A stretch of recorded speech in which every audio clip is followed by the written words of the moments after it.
Well, coming up in this episode, y'all's favorite lady, Nancy Grace, is back at it. She's back on the case, trying to find answers in this Nolan Wells tragedy. Now, we know that the boys have lawyered up. They went out and got Tyler Cock and Edward Paulsick. And we've seen the interview that Brandon Tatum has done with the boys on two occasions. Well, the first one was with Warren. Now, the second interview, he had the other two boys with him. And then they had their lawyer, Edward Paulsick, trying to be in disguise like he was down with the movement, like he wanted to fit in with the boys instead of dressed like an attorney or a lawyer. And a lot of people looked at that interview and they shredded Brandon Tatum's interview apart with the boys. There was a lot of questions that wasn't being answered. They wanted to center this interview around them instead of finding out the truth about Nolan Wells. And this tragedy has taken on its own eyes worldwide. Everybody has weighed in it. Everybody has an opinion. And now that the boys have lawyered up because of all these defamation lawsuits that claim to be out there, because the boys are getting scrutinized and criticized all over social media. And through all this whole tragedy, the focus from Brandon Tatum's eyes ain't been on nothing but the boys, owing them apology, instead of really finding the truth on what happened to Nolan Wells. So Nancy Grace, criminal lawyer, she's on the case. And we saw Brandon Tatum appear on the Nancy Grace show, and Nancy Grace basically asking him all sorts of questions. And he volunteered to say that he has proof that the boys took a polygraph test or a stress test or whatever it was. He said a polygraph test. And then Nancy Grace questioned that. Are you sure that they took a polygraph test? And he said, I have proof and evidence that they did. And then he switched it up and said, well, it was a stress test or something like that. So she caught him in a lie right there, caught him red-handed, exposed him. Now, a lot of people are picking apart the interview that Brandon Tatum had with the boys. This was the second interview. The first interview was with Warren. And now the second interview, he had two of his other partners there with him. And they made it seem to be all about them because of the questions that Brandon Tatum was asking the boys. So now everybody is beating Brandon Tatum upside the head, exposing him, like catching him in lie after lie. And then he's fixated on one particular image or video that would show proof that the boys had nothing to do with Nolan Wells' death. And we know Trent Out Loud exposed the DMs and just asking him for the metadata to prove when that picture was taken. So now that they lawyered up, these lawyers, Edward Paulsick and Tyler Cox, have appeared on the Nancy Grace show. And Nancy Grace, she went in. Like, she picked out every loophole that they were saying. And she let Edward Paulsick have it. And then she corroborated one of the stories from Tyler Cox about the polygraph test. She backed him on that. But then the second part of it, she destroyed him and made him look less credible. And before we get off into that, man, y'all do me a favor, man. Would y'all please do me a favor, like, comment, and subscribe on the video. And Nancy Grace is making it her point because everybody wants answers. Everybody wants to know what happened to Nolan Wells. See, this thing gets trickier each day with new witnesses, a claim that are coming out. What evidence? We still ain't really got to confirm on the toxicology report on the cause of death because it's still determined. It can't rule out foul play. But listen to what Nancy Grace had to say when she sat down with these lawyers and how she exposed them but she started off exposing Brandon Tatum right from the jump. Take a listen. First question to clear up this matter: have your clients taken polygraphs? First to you, Tyler Cox. Nancy, my clients have not taken a polygraph test. And I can tell you why. Because got Tatum right off the rip. Any lawyer worth their salt is going to tell their clients not to take a polygraph test under any circumstances. Two of my clients went in and made statements with me. We're not going to I'm not going to do a polygraph test because, one, as you know, they're not admissible in court. And so it wasn't going to be admissible anyway. You should never, ever, if you're a lawyer, allow your clients to take a polygraph test. Now, we allowed investigators from the jump to have access to their phones, their Life 360, everything. We have cooperated implicitly every step of the way. But no, they didn't take polygraph tests. But what I'll tell you is one of the other boys, who I won't mention their name, but I'm sure that you've heard, took one. His name? The girl that Nolan was with took a stress analysis voice test, and so did the other boy. So that's the test they took. Both of them passed. And so, again, no lawyer worth the salt is going to tell his clients to take a polygraph test or anything like that.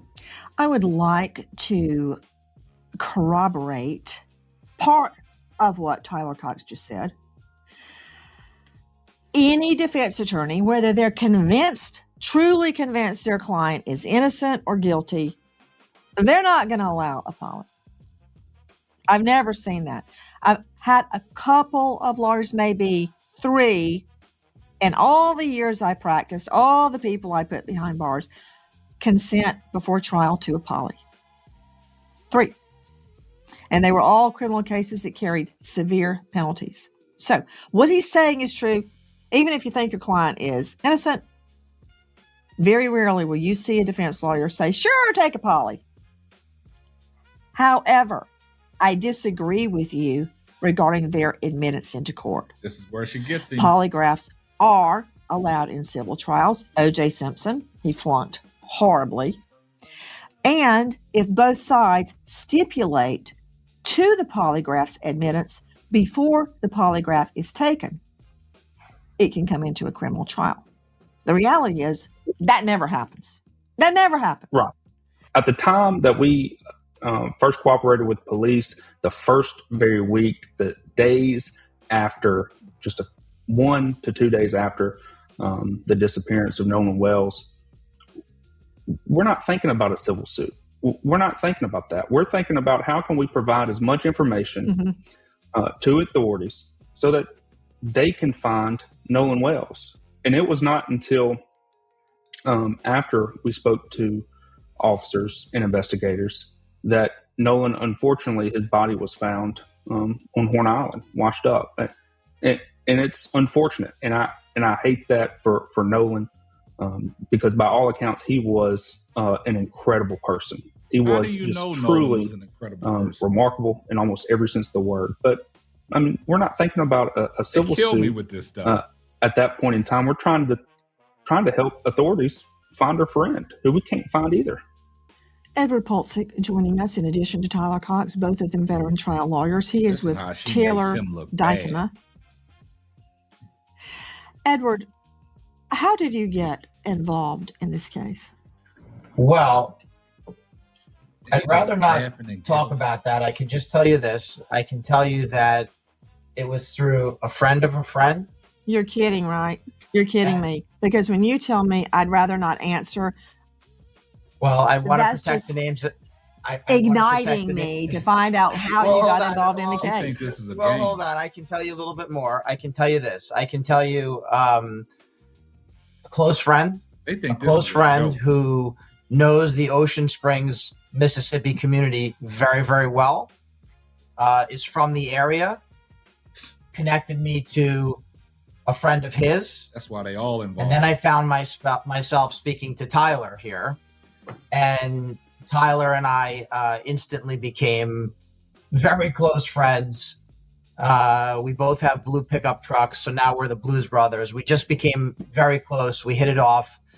Then I had the opportunity to speak to Warren, speak to Morgan, speak to Jax, and we hit it off also. And I immediately realized these are incredibly fine young men. I realized right away I wanted to help them out. Ed, to you and Tyler, I'm not saying they have lied, and I'm not saying they haven't lied. Get them, Nancy. I don't know.